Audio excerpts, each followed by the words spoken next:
Muy buen día a todos. Mi nombre es Adriana Martínez. Yo soy la cónsul para Asuntos Comunitarios en el Consulado General de México en El Paso. Les doy la bienvenida a nombre del cónsul general Mauricio Ibarra Ponce de León, aquí en El Paso, Texas.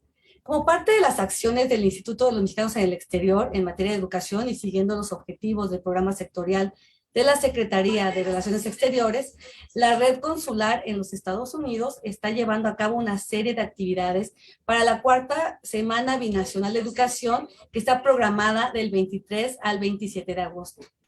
Esta semana tiene la finalidad de dar difusión a la oferta educativa disponible tanto en México como en Estados Unidos para toda la comunidad y con ello mejorar el bienestar de nuestras familias, así como incentivar a nuestros connacionales a continuar estudiando independientemente de los retos que enfrentamos ante la situación de salud que prevalece.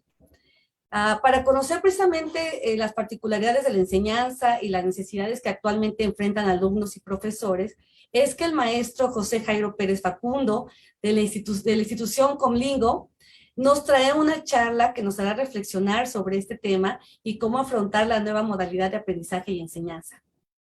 Les voy a leer un poquito de la biografía del maestro José Jairo. El maestro José Jairo Pérez Facundo es profesor de español para extranjeros y ha impartido clases en escuelas de México y Uruguay. Asimismo, ha desempeñado su labor como profesor en L Online. Colabora impartiendo clases en Comlingo, donde se ha dedicado a desarrollar programas de estudio, de actualización y enseñanza de medios digitales para estudiantes y profesores nobles y avanzados. También ha desarrollado un programa de estudio sobre la diversidad del español en un mundo globalizado. Es creador escénico egresado de la UNAM, estudiante de la maestría en Teoría e Historia del Teatro en la Universidad de la República en Uruguay. Ha colaborado en recintos del Instituto Nacional de Bellas Artes de la Universidad Nacional Autónoma de México y en compañías independientes, desempeñándose en diferentes áreas del arte escénico. Y pues bueno, sin más preámbulo, le cedo la palabra al profesor Jairo. José Jairo, ¿cómo le gusta más que le llamemos? No lo escuchamos, profesor. Jairo está bien, lo siento. Ok, profesor Jairo, pues para que nos hable sobre la institución de Comlingo, la que usted representa, y la enseñanza online, reflexiones sobre los retos y perspectivas para la profesionalización de la enseñanza en línea. Muchas gracias y bienvenido. Qué bueno que nos trae este tema el día de hoy, porque muchos estamos en la incógnita de qué estamos esperando con esta nueva modalidad. Adelante. Muchas gracias, pues buenas tardes a todos. Gracias por acompañarnos en esta Semana de Educación 2021. Antes que nada, pues bueno, voy a hablarles un poco de Comlingo. Comlingo Spanish es una institución que se dedica a la enseñanza del español online, aunque también se dedica a la enseñanza de diferentes aspectos relacionados con el mundo hispano, como puede ser la diversidad en el mundo globalizado, la diversidad del español en un mundo globalizado, o también la actualización y profesionalización de la enseñanza en línea que se imparte para profesores nobles y avanzados. Y ahora también cuenta con un nuevo taller que está dirigido para estudiantes. Una actualización de medios digitales dirigido a estudiantes. Pues el día de hoy vamos a hablar sobre la enseñanza en línea. Les voy a compartir mi presentación. Así es que denme un segundo. Y pues bueno, esta charla se titula La enseñanza online, reflexiones sobre los retos y perspectivas para la profesionalización de la enseñanza en línea. En resumen, en esta exposición se reflexiona sobre las particularidades de la enseñanza en línea y los retos que plantea esta nueva modalidad.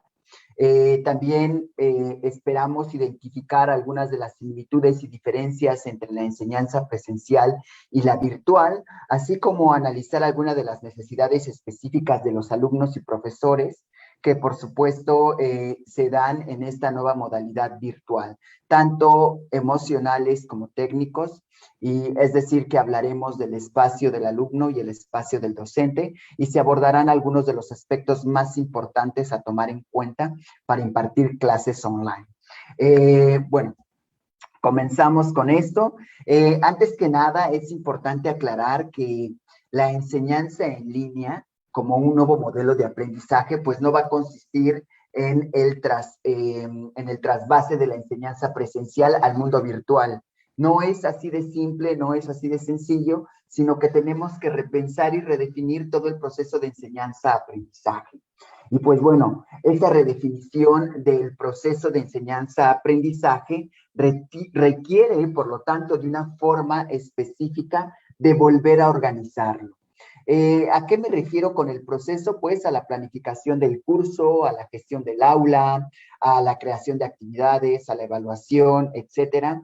Y pues para eso hay que tener en cuenta algunas dimensiones, entre ellas, pues bueno, tenemos que tomar en cuenta la dimensión del espacio, del tiempo, de la interacción y las dinámicas que utilizaremos en clase y, por supuesto, de los materiales de los que nos serviremos. Bueno, es importante abordar cada uno de ellos. Por ejemplo, en cuanto al espacio, pues vamos a ver que necesitaremos un nuevo espacio de trabajo que va a cambiar completamente el espacio, ya no va a ser el aula de clase, sino que vamos a mover ese espacio ya sea a una oficina, los que tengamos oportunidad de tener una oficina, o a nuestra casa, los que no tengamos oportunidad de tener una oficina tal cual, pues bueno, lo moveremos a nuestra casa y también se moverá ese espacio a la casa de nuestros alumnos.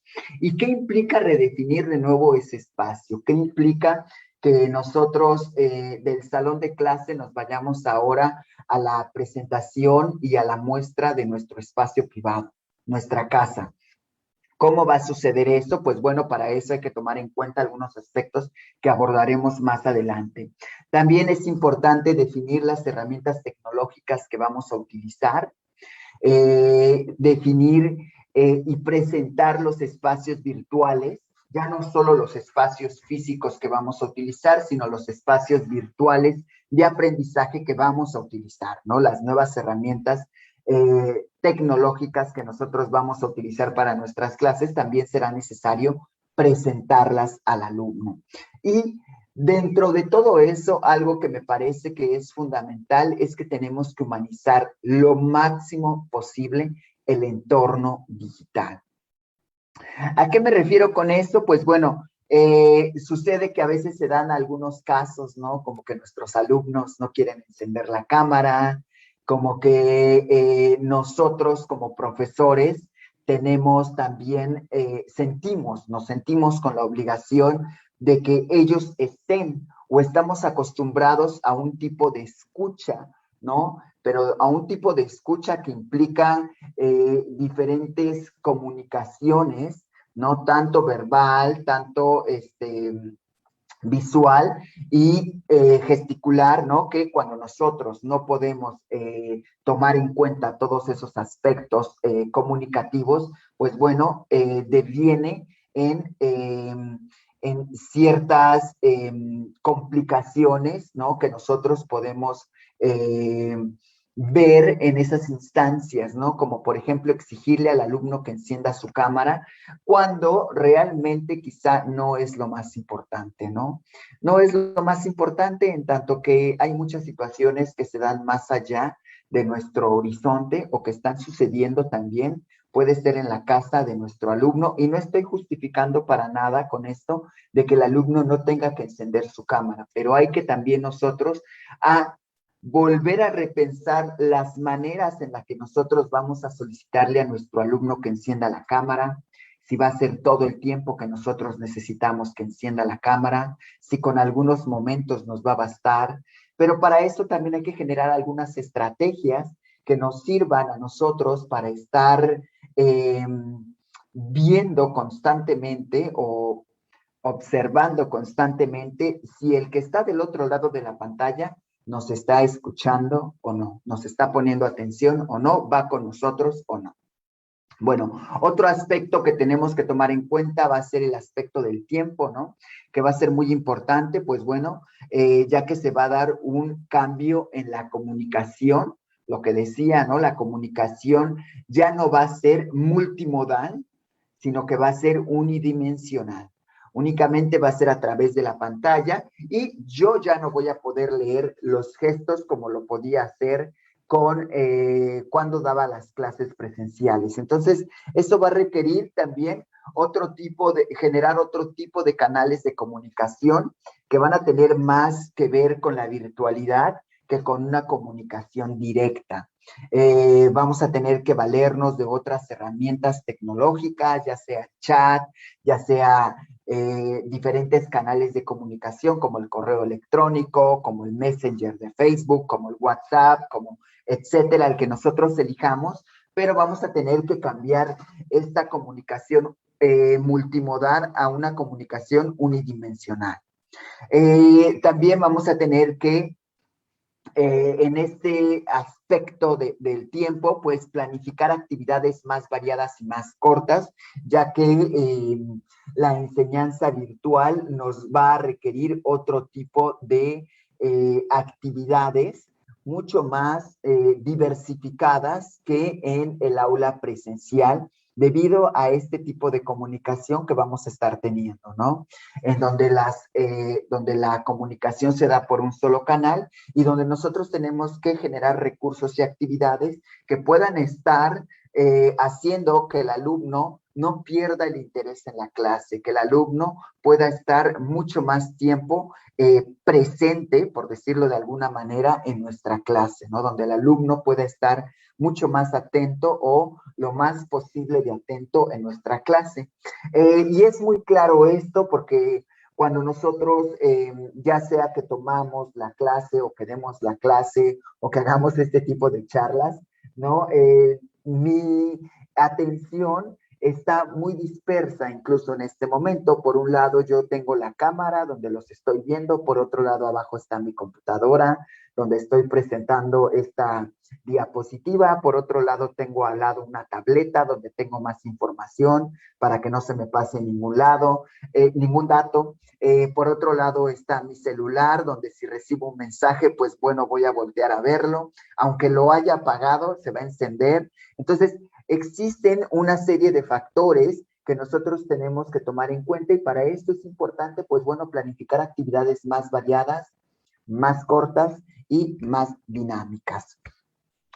También nos va a requerir en este nuevo modelo de enseñanza la combinación entre aprendizaje sincrónico y asíncrono. Entonces, por esto nos vamos a referir a qué es lo que nosotros vamos a dar en clase y qué le vamos a pedir a nuestro alumno que estudie desde su casa, ¿no? ¿Qué materiales le vamos a dar de estudio? ¿Qué tipos de trabajo les vamos a pedir que realicen?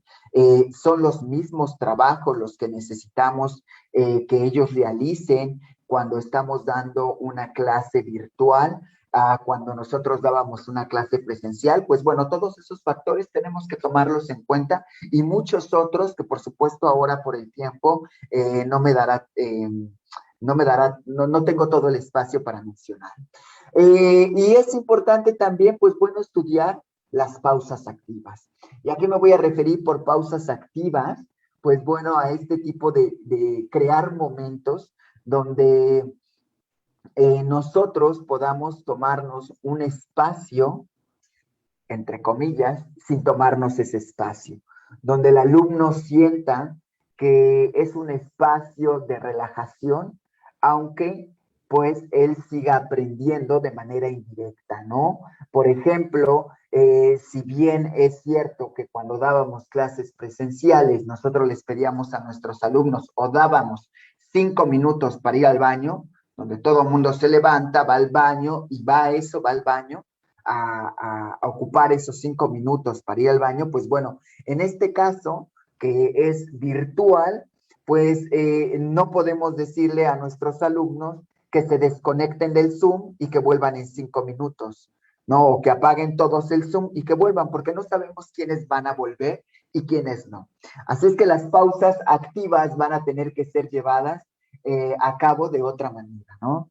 Ya sea a través de una canción que coloco, ¿no? Ya sea a través de una actividad donde les pido a mis alumnos que se paren, que se relajen, que se estiren y o que hagan cierto movimiento, ¿no? Que al mismo tiempo, aunque parece que eso no tiene nada que ver con la clase y que es una actividad mucho más física, el simple hecho de decirle a mi alumno, levántate, estírate, alza los brazos, muévete, al mismo tiempo mi alumno está aprendiendo otro tipo de vocabulario, está aprendiendo verbos y está aprendiéndolo, bueno, de una forma motriz, ¿no? Se está moviendo. Entonces, bueno, vamos a tener que repensar mucho en pausas activas y en ver cómo podemos ocupar también de otras áreas de conocimiento esas pausas activas que se hacían para traerlas a nuestras clases.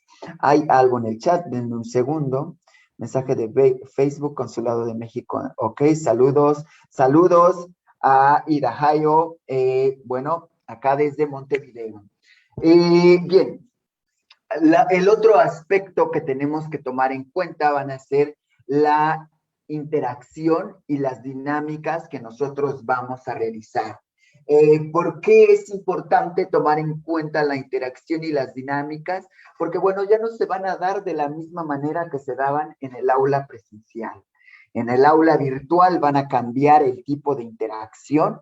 Como decíamos, la comunicación es multimodal y las dinámicas que se llevan a cabo, ¿no? ¿Cómo realizo trabajos en equipo?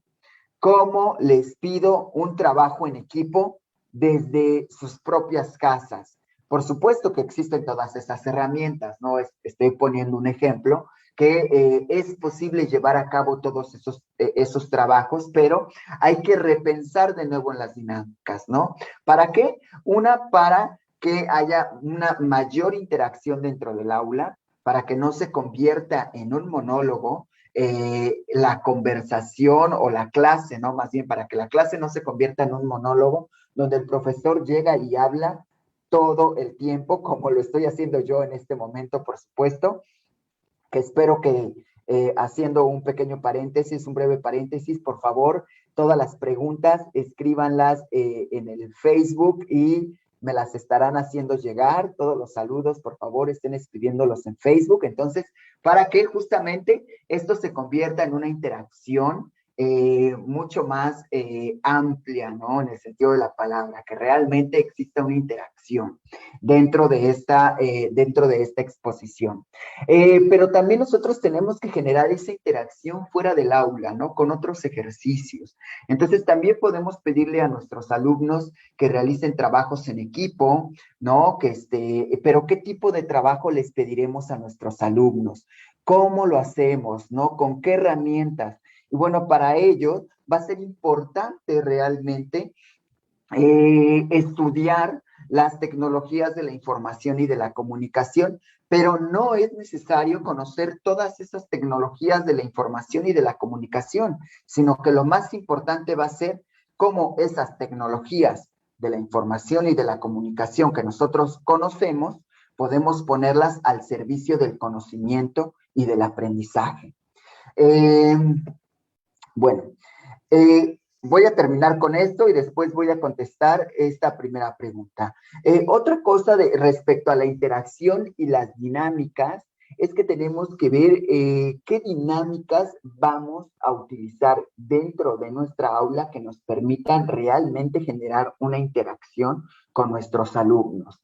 Que no sea te envío el ejercicio, lo resuelves y me lo devuelves, porque eso no es interacción, ¿no? De entrada, eso es dejar al alumno que camine solo en el aula virtual. Y nosotros como profesores tenemos que asumir la responsabilidad de generar dinámicas que realmente promuevan que nuestros alumnos pues sociabilicen dentro de la virtualidad y dentro de las posibilidades que la virtualidad nos permita. Y dentro de todo eso, pues bueno, va a ser muy importante el uso del chat, ¿no? Como lo están haciendo ahora, como lo hacen desde el Facebook, ¿no? Escribir sus preguntas, pues bueno, ese uso del chat va a ser muy importante porque es lo que va a motivar y va a generar otro tipo de dinámica. Sucede muchas veces, y esto es real, que hay dos clases dentro de una clase. Por un lado, la clase que está sucediendo en el chat, ¿no? Cuando los alumnos comentan entre ellos, cuando los alumnos están haciendo sus bromas, quizá, ¿no? Cuando se les deja una actividad en el chat y hay alguien que lo está resolviendo después de 5 minutos. Y por otro lado, la clase que está sucediendo de manera grabada, ¿no? O de manera videada, por decirlo de alguna manera.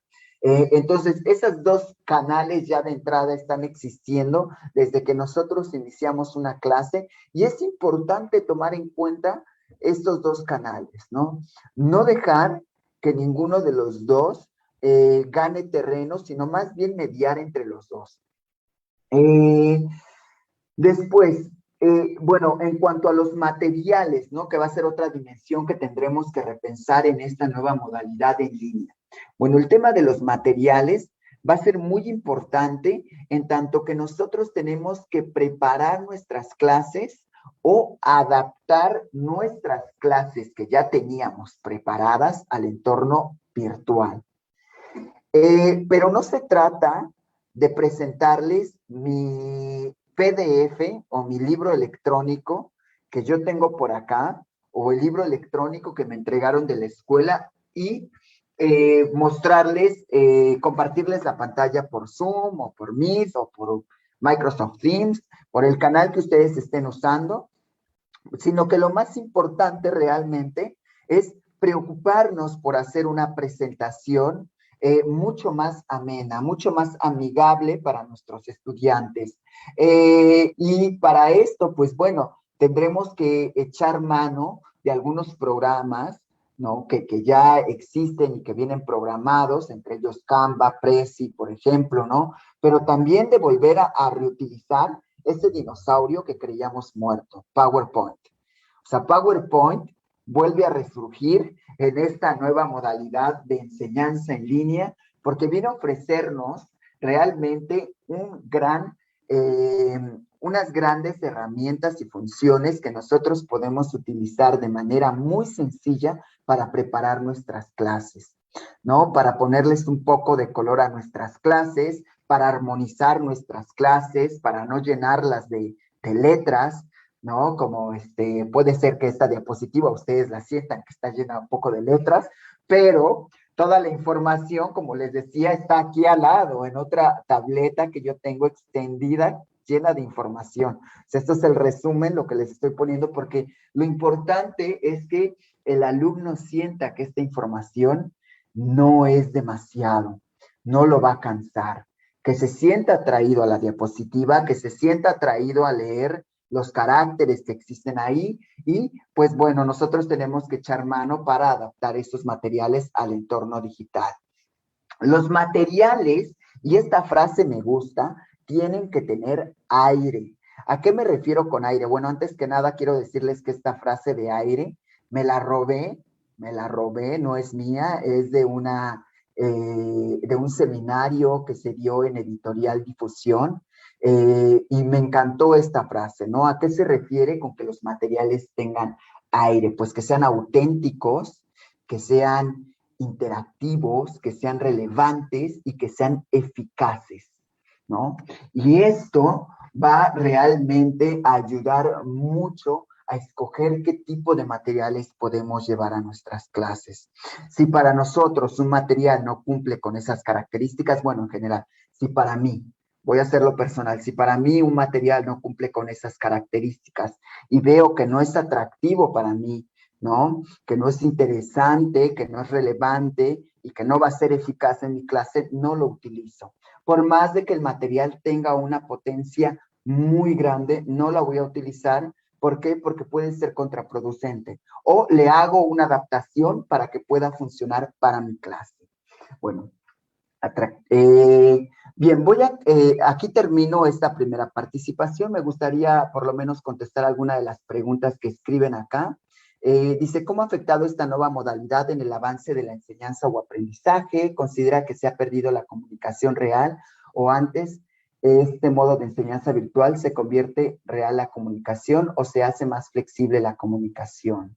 Ok, esas son las primeras dos preguntas. Las otras es redes sociales. Buenas tardes, mi nombre es Fátima Lisbeth y estoy realizando mis prácticas profesionales en Provemhal. ¿Qué tanto afecta cuando los profesores no están actualizados en la tecnología o con las plataformas virtuales? ¡Oh!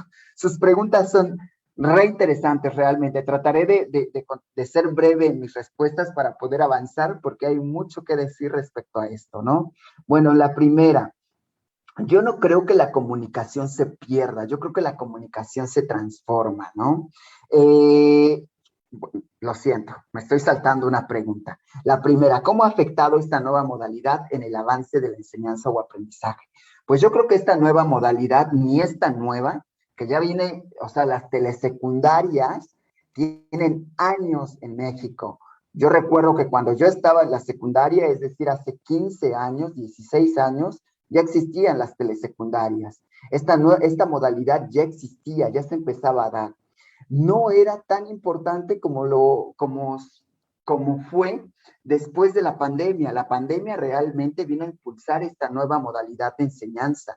Las universidades ya estaban poniendo énfasis en este nuevo modelo de enseñanza. ¿Por qué? Porque permite generar un alcance mayor a un público o a un sector al que muchas veces le es imposible, pues bueno, tener acceso a la educación. Entonces, yo no creo que esta modalidad afecte el aprendizaje, ¿no? Ni afecta en el avance de la enseñanza. Lo que yo creo es que necesitamos generar estrategias eficaces para generar el aprendizaje en nuestros alumnos. Es decir, no podemos venir a nuestras clases virtuales pensando que estamos en una clase presencial. Entonces, ¿cómo sintetizamos nuestras clases para que tengan esto que yo mencionaba hace un rato?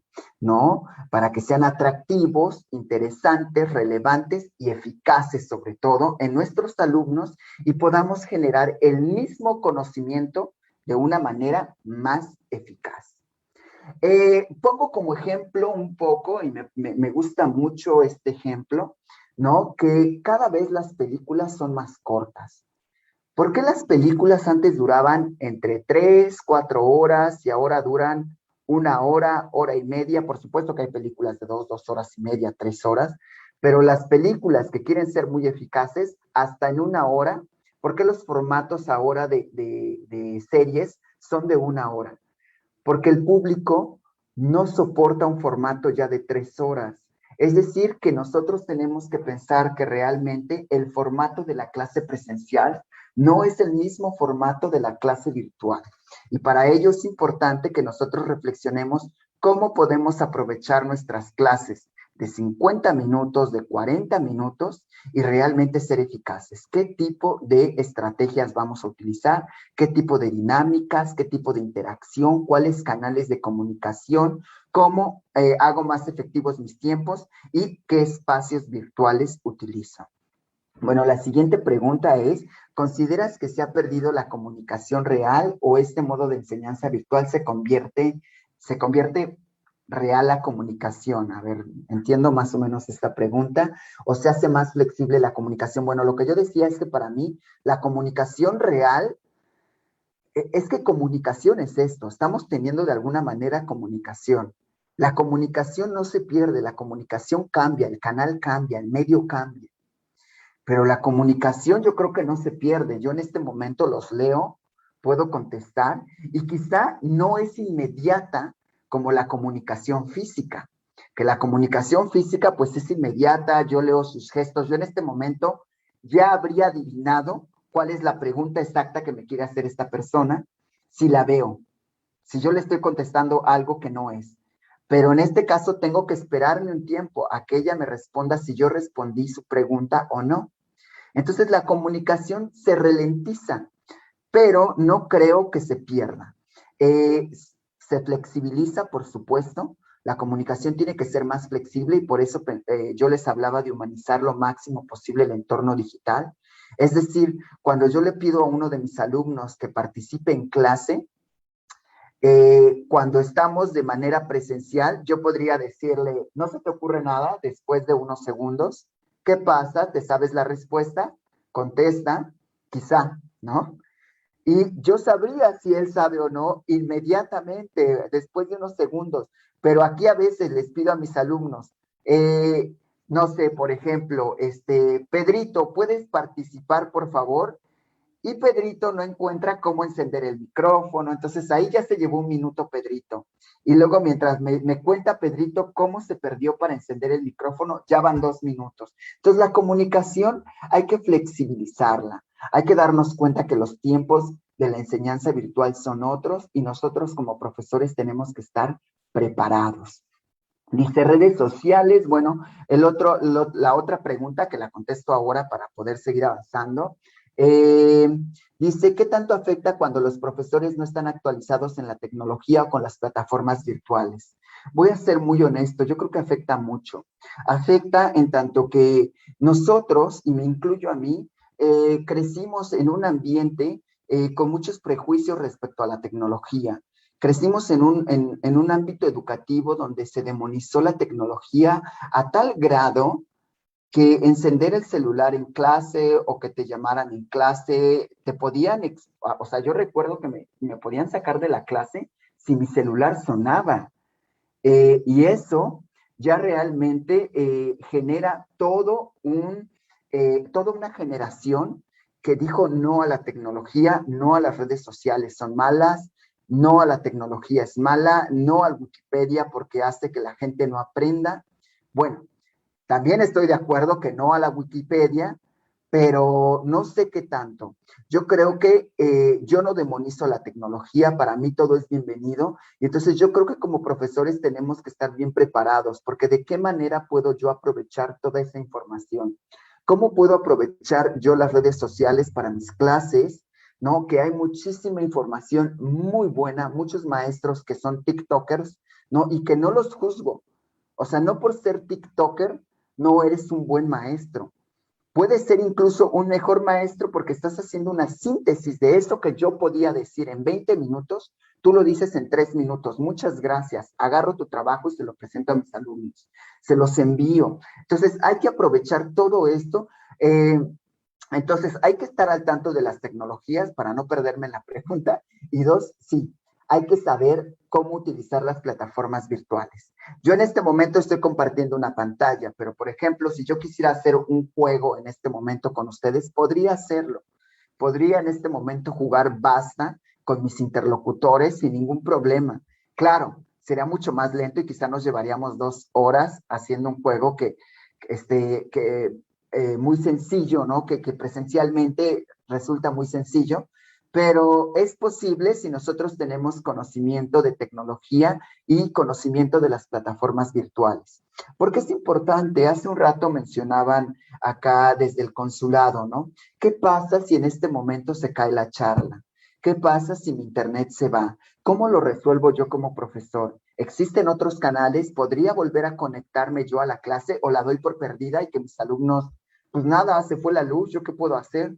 O sea, hay cosas que sí están fuera de mi alcance, pero hay otras que no. Vamos a hablar de eso también un poco más adelante. Ha contestado la pregunta y es exactamente lo que quería decir. Muchas gracias, muy interesante e informativa. Gracias a ustedes. Bueno, continuemos. Entonces, en esta nueva modalidad de enseñanza, vamos a tener que redefinir también el rol del profesor, el rol del alumno y un rol que va a surgir como nuevo desde mi punto de vista, que es el rol de la tecnología, que va a ocupar un papel primordial. Bueno, el profesor, esta imagen me encanta, me gustó ponerla ahí porque para mí es eso. El profesor va a ser quien filtra toda esa información a través de la tecnología, que para mí es el prisma, en el prisma está todo, digamos, y el profesor agarra todo eso, lo filtra y lo pasa del lado del alumno, lo sintetiza, ¿no? Entre el profesor y la tecnología se combinan para sintetizar toda esa información y poderla transmitir al alumno de manera sintética, de manera comprensible y ayudándose de todos los elementos o de todo lo que nos ofrece la Internet. Y aquí cabe aclarar una de las consignas más importantes que yo tengo como profesor y que siempre utilizo, ahora no lo hice, lo siento, pero que casi siempre lo hago cuando hago este tipo de charlas. Yo vengo a comunicarles algo aquí que yo sé gracias a todo esto que he visto en internet, que he leído en libros, pero yo solamente soy el mediador. O sea, hay gente también, y cuando amerita, muestro videos de colegas, videos ya hechos. A mí no me da miedo mostrar que alguien más sabe más que yo o que alguien más es mejor en explicar algo que yo. ¿Por qué? Porque en eso consiste. También en eso, eso nos va a ayudar a que nuestro alumno comprenda mejor la información y que sea mucho más eficaz la clase. Recuerdo que antes, por ejemplo, yo fui invitado todavía por algunos de mis profesores y también fui invitado a otros lugares, ¿no?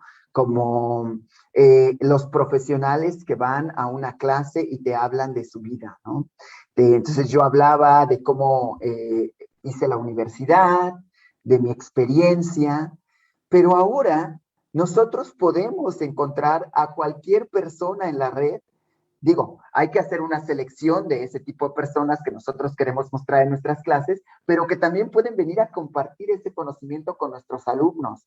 Quizá no en tiempo real, pero sí, pues en un formato grabado, ¿no? En un formato grabado que puede ser mucho más ameno, porque también vemos que no es una actuación forzada, ¿no? Que no es el melodrama televisivo, el melodrama mexicano, ¿no? De Televisa, donde está hecho para cierto fin, sino que sí es una persona real que se puso frente a la cámara a platicar sobre su vida, ¿no? Y podemos encontrar a intelectuales, podemos encontrar a artistas, ¿no?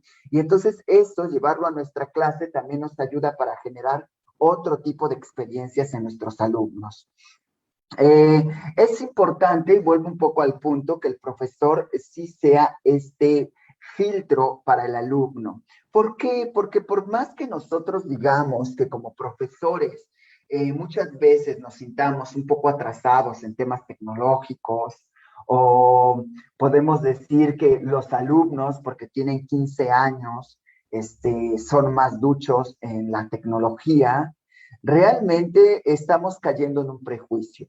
Sí, el alumno quizá es muy bueno con la tecnología y con las cosas de su edad, con las redes sociales de su edad. Quizá es bueno con el Facebook, quizá es bueno mandando emojis en WhatsApp, quizá es bueno, no sé, editando una foto. Pero cuando yo le he mostrado a mis alumnos que en Google Maps puedes darte un paseo por una ciudad, se quedan con la boca abierta y me dicen, ¿eso se puede hacer, profesor?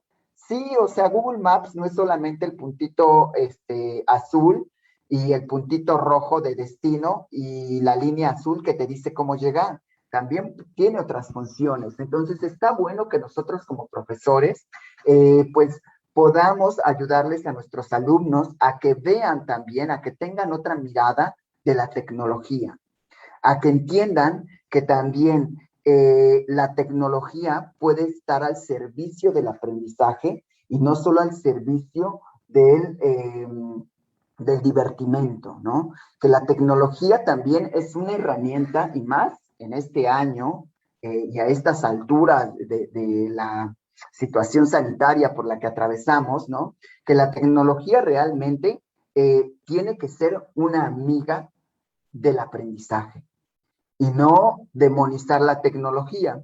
Entonces nosotros tenemos que encontrar recursos, quizá juegos en línea, ¿no? A mí me gusta luego recomendarles juegos a mis alumnos, videos, cuentas de TikTok, ¿no? Cuentas de Instagram sobre español o sobre México, porque luego hacen unas infografías buenísimas y me gusta que ellos las visiten. Y si las visitan una vez y le dan seguir, ellos no saben o no se dan cuenta que al darle seguir, les va a llegar información sobre español y sobre esos sitios web.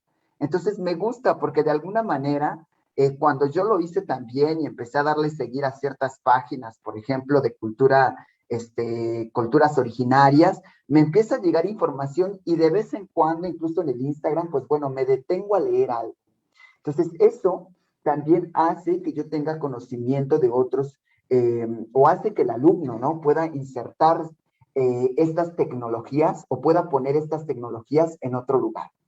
Son tecnologías que por un lado sirven para divertirnos y para socializar, y por otro lado también podemos sacar el mayor provecho para aprender de ellas, ¿no? Pero aprender no tanto cómo funcionan, sino aprender a través del contenido que nosotros podemos obtener de ellas. Y bien, entonces, pero también en este espacio virtual vamos a entrar ahora a otro tema que me parece no menos importante, ¿no? Va a ser este espacio físico en donde vamos a estar situados el alumno y el docente, que como mencionaba, pues bueno, podrá ser desde una oficina, podrá ser desde un cuarto de mi casa o podrá ser desde la sala de mi casa. ¿Y cómo afrontamos eso, no? Pues la enseñanza en línea nos va a situar, si bien al alumno en el centro de su proceso de su aprendizaje, pues también va a implicar situarlo en un espacio definido, que va a llamarse su cuarto, va a llamarse la sala donde está trabajando alrededor con todos sus hermanos mientras su mamá limpia la casa, ¿no? O pues en el mejor de los casos va a trabajar con su propia computadora en su habitación o en un estudio que le hayan preparado sus papás. Pero bueno, esto va a conllevar a dos problemas que van a presentar tanto alumnos como docentes: factores emocionales y factores técnicos, ¿no?, relacionados con cosas emocionales y con cosas técnicas. Y en este sentido, pues bueno, es importante que nosotros como profesores sepamos responder a algunos de esos problemas, ¿no? Sepamos que estos factores emocionales, ahora muestro algunos. Dice, ¿cree que México va a estar a la altura de una educación virtual 100% ahora ante la pandemia? ¿Cómo se apoyaría a estudiantes que no cuentan con las herramientas virtuales? Bueno, voy a responder eso terminando de exponer esta parte del tema. Bien, bueno, el espacio del alumno y los factores emocionales. ¿Qué pasa cuando el alumno se siente solo y desatendido por la falta de contacto presencial? ¿No? O sea, ¿qué pasa cuando el alumno del otro lado, tengo 20 alumnos y a mí Zoom solo me deja ver 4 pantallas, ¿no? ¿Qué hago? Pues bueno, lo importante y lo que yo recomiendo siempre es estarle dando vueltas al Zoom. O sea, esto puede parecer tedioso, ¿no? Pero no quita realmente nada, porque lo que tenemos que hacer, y voy a utilizar aquí un término que nunca había utilizado y que ahora estoy reflexionando, es convertirnos en profesores cyborg, ¿no? Un poco utilizando estos términos de Donna Haraway, ¿no? ¿Qué va a hacer este profesor cyborg? Bueno, apropiarnos de nuestras herramientas tecnológicas, utilizar el mouse de la computadora o el touchpad o la cámara de manera orgánica, como si estuviéramos, no sé, utilizando el lápiz. Entonces, de esa manera podemos ayudarnos también y ayudar a nuestro alumno a que se sienta menos solo, ¿no? Estarlo invocando, que hay un meme que dice que estas reuniones de Zoom parecen sesiones espiritistas, ¿no? Estás ahí, me escuchas, me oyes, eres tú. Entonces, por supuesto, ¿no? Entonces hay que estar invocando a nuestros alumnos constantemente. Marta, ¿qué opinas? Juanito, ¿qué dices? Luisito, ¿tú qué crees? Etcétera, ¿no? Estarlos invocando y que se sientan. Si no participan, no es con el fin de que ellos tengan que dar una respuesta. Es un poco con la empatía de tomarlos en cuenta y que se sientan parte de este grupo, ¿no? Que se sientan parte de esta clase. ¿Qué pasa cuando la clase virtual supone una mayor carga cognitiva para el alumno y necesita más esfuerzo para prestar atención? Muchas veces, pues, por supuesto, esto lo puede llevar a la frustración. Entonces, lo que nosotros tenemos que hacer en ese caso, pues, es utilizar la menor cantidad de datos duros, en clase, ¿no? Lo que yo les comentaba hace un momento. O sea, ¿ustedes creen que esta es mi presentación? Pues yo al lado tengo 3 veces más de presentación, ¿no? Entonces quedaría miedo poner todo aquí junto y en letra del número 8.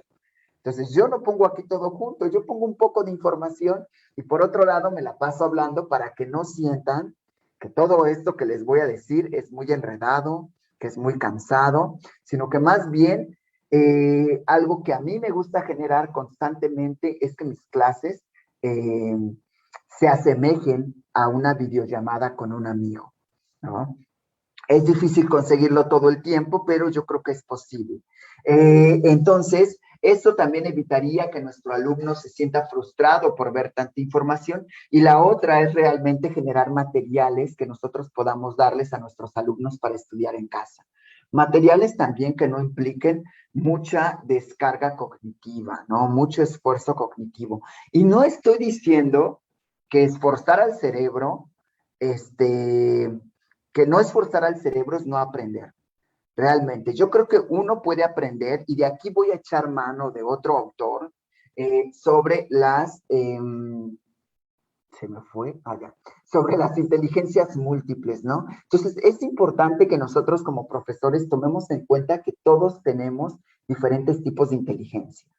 Es decir, no es que uno aprenda menos que el otro o más que el otro.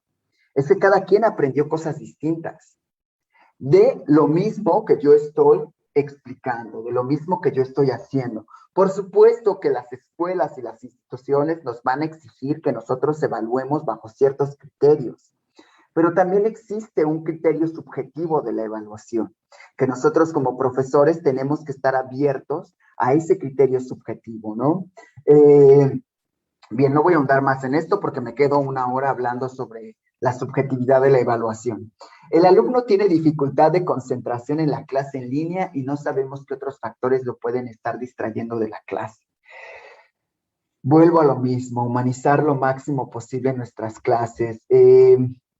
Me ha pasado que me ha tocado compartir clases con otros profesores y no sé, siempre, algunas veces me dicen que tales alumnos no son, o me advierten de algunos alumnos, ¿no? Me advierten de algunos alumnos por tales comportamientos, que habla mucho, que participa mucho, que no participa, que está distraída, pero en mis clases, o yo no sé qué sucede en mis clases, o yo no lo tomo en cuenta, o yo creo que es parte de su aprendizaje que hagan eso, que no me afecta a mí como profesor y al contrario, utilizo eso que a algunos les puede parecer un distractor a mi favor, ¿no? Por ejemplo, si participa mucho, yo me doy cuenta que un alumno es muy participativo, de esos que es difícil cortarles la conversación, pues bueno, voy dirigiendo la conversación hacia la clase, ¿no? Empieza con algo que lo puede distraer y yo lo voy acotando todo el tiempo. Bueno, sí, pero ¿qué opinas de esto? Sí, pero mira, fíjate en esto. Entonces lo voy acotando para que toda su participación sea con respecto a la clase, ¿no? Si un alumno no participa, lo invoco constantemente, ¿no? Más allá de obligarlo a participar, lo invoco para que se haga presente, para saber que está ahí, ¿no? Para saber que realmente está poniendo atención o lo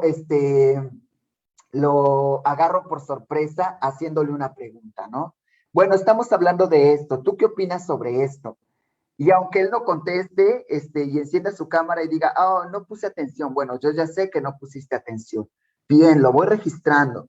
Digo, no es un factor que amerite un aplauso, pero sí voy registrando cómo va aprendiendo cada uno de mis alumnos y cómo puedo llegar a cada uno de ellos, ¿no? También hay que diseñar, por supuesto, clases motivadoras y estar cambiando de actividades por esto que les mencionaba, ¿no? El tipo de aprendizaje que puede tener cada uno. El alumno se siente muy presionado cuando tiene que hacer trabajo individual en el aula, al encontrarse en un espacio de aislamiento con respecto a sus compañeros y al profesor. Bueno, hay que echar mano de las tecnologías. Hay que realmente estudiar qué tecnologías nos permiten que ellos puedan generar un trabajo colaborativo. Por ejemplo, Zoom, ¿no? En Zoom se pueden usar las salas. A mí me gusta mandarlos por lo menos una vez si no es cada clase, una vez a la semana, a una sala que hagan un trabajo de 10 minutos.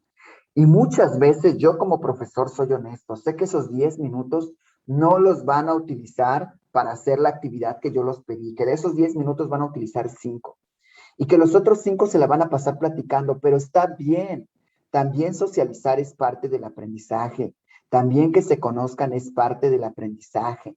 O ese es mi punto de vista, ¿no? Entonces yo creo que podemos generar justamente estos espacios donde humanicemos lo máximo posible y donde nosotros podamos aprovechar también lo que nuestros alumnos, la manera en la que nuestros alumnos pueden trabajar, ¿no? Sin que nosotros estemos todo el tiempo tan rígidos en nuestros contenidos de enseñanza. Por otro lado, bueno, los factores técnicos van a variar, ¿no? Desde que el internet no sirve hasta que el alumno no pudo entrar porque no hay luz en su casa, que el ambiente donde vive el alumno, pues no es lo más adecuado para trabajar, ¿no? Que no puede acceder a algún material o que el alumno, por alguna razón, tuvo dificultades para hacer su tarea porque nosotros escribimos mal las instrucciones o la herramienta que nosotros pedimos que utilizara, él no la sabe usar. Aunque sabe usar 5 herramientas que pueden hacer también lo mismo, pero él no pensó en esas otras opciones. La culpa siempre es del profesor. Entonces, en estos factores técnicos, pues yo siempre apelo. Y fíjense que no soy zen, ¿eh? Por si muchos piensan que zen suena a veces este maestro, no soy zen. Pero a lo que yo siempre apelo es realmente a humanizar lo más posible y a reírnos un poco a veces de estas complicaciones. Y hay que hacerles saber a nuestros alumnos desde el primer día que el internet y la luz no están en las manos de nadie. Bueno, está en manos de la compañía de luz, por supuesto, pero no está en manos nuestras y que no podemos frustrarnos, no podemos llorar y en ese sentido tenemos que ser lo más humanos posibles. O sea, yo sí estoy en contra de profesores que dicen, si no vienes a mi clase te repruebo. ¿Por qué? Porque si la luz no está, o sea, ya pensando en México también, ¿no? Donde muchas regiones ni siquiera hay acceso pues a ciertos servicios, entonces hay que ser muy humanos en decir, bueno, no hay luz, no hay luz. Sé que del 100% de mis alumnos, por lo menos 5 me van a decir que se fue la luz y el internet como excusa, pero seguramente que habrá alguien que sí le suceda eso. No, como a mí me ha sucedido como profesor y tampoco me frustro. Ya a estas alturas, como profesor que estoy enseñando en línea y que llevo ya 3 años haciendo esto, el internet, cuando se va el internet, se fue el internet. Yo escribo un mensaje, se fue el internet, lo siento, no puedo estar. Se fue la luz, lo siento. Por los medios que tenga disponible, porque ahora puedes hacerlo con datos, pero tampoco me estreso en comprar más datos. Se fue, se fue. No voy a invertir más en algo que no está dentro de mis capacidades o de mis manos. El alumno no dispone, bueno, por supuesto que lo que esperamos es que no suceda eso la mayor cantidad de veces, ¿verdad? De que el alumno no disponga de un lugar tranquilo también tenemos que tomarlo en cuenta, ¿no? Yo soy afortunado en tener este pequeño espacio como mi oficina, en tener unos auriculares que me permitan levantarme si necesito estirarme y continuar la clase y poderles seguir hablando a ustedes desde acá arriba, ¿no? Eso realmente me satisface mucho, pero hay que ser muy humanos y a veces realmente nuestros alumnos no encienden la cámara no porque no quieran, o no encienden el micrófono, o no participan no porque no quieran, sino porque realmente las circunstancias en las que están inscritos, pues bueno, no son las más óptimas y a todos, o bueno, a mí me avergonzaría, por supuesto, si están haciendo ruido aquí a mi lado y yo tengo que dar una clase. O sea, apagaría mi micrófono lo más que pueda, o no sé cómo daría mi clase, ¿no? Entonces, en ese sentido, pues bueno, hay que hacerle ver también al alumno que muchas de estas situaciones no están en nuestras manos. Por otro lado, también va a existir factores emocionales y técnicos de parte del profesor, ¿no? Y nosotros como profesores, pues tenemos que estar preparados también psicológicamente para enfrentar todo eso. Y ahí, pues bueno, no podemos más que prepararnos. O sea, para mí, la docencia o la educación es un ser vivo que muta y que todos los días se transforma, y en esa medida yo tengo que estar al día. O sea, me parece a mí que a estas alturas nosotros como profesores tenemos casi el mismo, la misma misión que un médico, ¿no? Estudiar toda nuestra vida, pues, para estar al día y para realmente poder estar a la altura de lo que nosotros queremos enseñar. Bueno, ya no me da más tiempo para hablar sobre los otros aspectos. Antes les vamos a compartir, bueno, me gustaría que los que puedan tomarle una fotografía a esta diapositiva, ¿no? Por si quieren estudiar español, solicitar un test. Y, por favor, los que quieran una clase de prueba en Combligo, escriban a brasil@combligo.com, que estamos dando clases de prueba gratis. Aquí, de hecho, está el link para que puedan acceder al formulario y tener su prueba gratuita, y visiten nuestras redes sociales. Bueno, voy a parar hasta acá para contestar la última pregunta. Lo siento mucho, pero el tiempo, pues bueno, nos apremia como siempre. Podría quedarme yo aquí 3 horas. ¿Cree que México va a estar a la altura de una educación virtual 100% ahora ante la pandemia? ¿Cómo se apoyaría a estudiantes que no cuentan con las herramientas virtuales? Pues mira, el panorama, yo hablaría un poco del panorama global. Yo entiendo que incluso en el primer mundo, pues bueno, no vamos a hablar del primer mundo, pero sí vamos a hablar de México y de algunos otros países, por ejemplo, en Latinoamérica y también en África, en donde veo esta situación, ¿no? No creo que la educación virtual esté al 100. Uno, por la infraestructura con la que no contamos. En realidad nadie estaba preparado. Yo vivía en Oaxaca, en Puerto Escondido, y me hice ahí yo una red de internet con varios aparatos, me compré todo, hice un cablerío yo para tener una mejor velocidad y poder dar clase, y me funcionó, pero tuve que invertir mucho dinero. Y cuesta mucho tener una infraestructura para poder impartir clase. Y en ese sentido, no todos tenemos las condiciones para poder generar esta infraestructura. Eso por un lado. Dos, por más de que yo genere mi propia infraestructura como profesor para tener una buena clase, no existe una buena infraestructura en telecomunicaciones muchas veces en muchas partes de México. No digo en la ciudad, porque en la ciudad es increíble. Bueno, en la ciudad funciona el internet, por decir de alguna manera, pero en algunas regiones en México la infraestructura tienes internet 3 horas al día y 7 no, y así es. Hay que aprovechar esas 3 horas. ¿Cómo se apoyaría a estudiantes que no cuentan con las herramientas virtuales?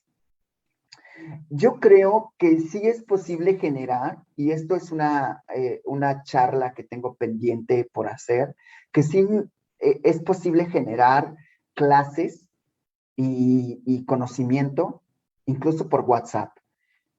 No les voy a mentir, los primeros meses de pandemia di 3 meses, 4 meses de clase. En marzo empezó la pandemia, bueno, el tema del aislamiento en México. Marzo, abril, mayo, junio, julio. 5 meses de clase di por WhatsApp. Y mis alumnos hacían unos trabajos muy buenos, mucho mejores que los que hacían en clase, participando con audios, con notas de voz, participando con emojis que yo les pedía, participando con textos breves que les pedía que escribieran por WhatsApp y que me los enviaran. Mis clases eran por WhatsApp, y se puede. Y no hacía videollamadas, porque no tenían la capacidad, porque todavía no estaban preparados para eso. Bueno, más allá de que yo supiera usar esas herramientas, ellos no. Entonces, todas mis clases fueron por WhatsApp y se pudo. Yo creo que podemos construir conocimientos, y voy a cerrar con esto. Creo que es posible muchas cosas si usamos la imaginación, si podemos soñar un poco, ¿no? Y si nos aventuramos a crear nuevas experiencias de aprendizaje y conocimiento. Pero también depende mucho de cómo nos visualicemos nosotros como profesores, ¿no? Entonces, este modelo de enseñanza virtual, por supuesto que va a requerir un repensar de nuevo, justamente como inicié esta charla, todo el proceso de educación y todo el proceso de aprendizaje-enseñanza. Bueno, le cedo la palabra a Adriana. Bueno, Jairo, de verdad a mí me has dejado anonadada con toda la información que nos estás dando. Y otra cosa, la pasión con la que hablas, de verdad yo sí podría ser una alumna que estaría todo el tiempo ahí escuchándote, visualizándote y aprendiendo mucho de qué hacer, qué no hacer. Y bueno, no, qué bárbaro, la verdad, las experiencias. Me gustó algo muchísimo que dijiste, una reflexión de la cual yo me llevo. Esto de la comunicación no se pierde, se transforma. Es una de las cosas que dijiste, me súper encantó, te agradezco nuevamente la presencia, la experiencia, esto de decirnos, no, existe telesecundaria desde hace no sé cuántos años atrás, esto solamente cambió, ¿no? Y antes los que no tenían recurso, eran precisamente los que veían la televisión y ahora todos los que tienen recursos son los que están precisamente viendo una computadora. O sea, sí, todo cambia, todo se transforma y te agradezco de verdad que nos hayas dado tantas experiencias, tanto conocimiento a través de esta plática que nos has dado, esta charla tan amena contigo. Sé que mañana te vemos otra vez. Vas a estar con nosotros hablando sobre la diversidad cultural en el mundo hispano, tema que nos hará entender la importancia y el lugar que ocupa el idioma español a nivel mundial y mucho más. Y bueno, digo mucho más porque tú lo has vivido, porque vives, bueno, has vivido el tema en Latinoamérica, porque lo conoces muy bien y yo creo que sabes visualizar en dónde estamos parados en el idioma español. Y bueno, a todo el mundo les recuerdo, por favor, que todavía tenemos muchas actividades en esta cuarta semana binacional de educación, por lo que los invitamos a estar pendientes de las redes sociales y páginas de internet de la red consular en Estados Unidos. No solamente la página del Consulado de México en El Paso, sino todas las páginas y todas las redes sociales de todos los consulados de México en Estados Unidos. Nuevamente, gracias por la atención, por todo lo que nos has brindado, Jairo, de verdad. Muchísimas gracias. ¿Algo más que quieras agregar en estos últimos 2 minutos que tenemos? Bueno, les quiero agradecer a todos por la invitación. También, pues bueno, mañana estaré hablando un poco más sobre la diversidad del español en el mundo globalizado.